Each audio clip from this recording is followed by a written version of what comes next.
dari Nusantara. Indonesian Youth Day atau IYD3 Palembang merupakan puncak selebrasi dari kegiatan orang muda Katolik seluruh keuskupan di Indonesia. Kegiatan ini dalam rangka membangun gereja dan bangsa. Puncak IYD3 ini dilaksanakan di Jakabaring Sport City, Palembang dari Senin 26 hingga Jumat 29 Juni.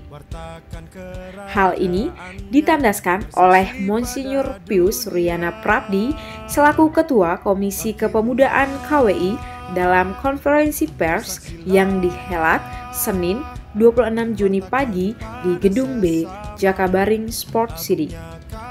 Pertemuan OMK ini merupakan puncak selebrasi dalam membangun gereja dan bangsa.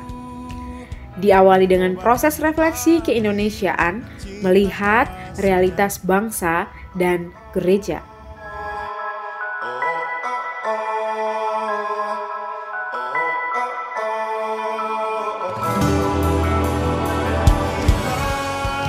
IYD3 ini mendorong OMK menjadi gereja yang vital dan viral. Menjadi gereja yang viral, yang menarik, sehingga kita bisa menjadi penyebar-penyebar kebaikan Tuhan. OMK mesti selalu berjuang menjadi 100% Katolik dan 100% Indonesia.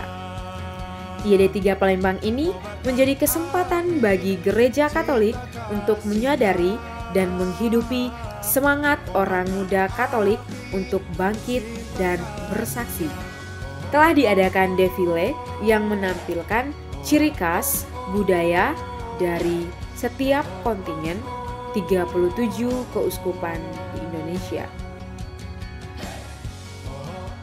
Pembukaan IYD3 dilaksanakan di Gordempo dalam perayaan Ekaristi Meriah yang dipimpin oleh Monsinyur Yohanes Harun Yuwono, Uskup Agung Palembang, pada pukul 16 waktu Indonesia Barat.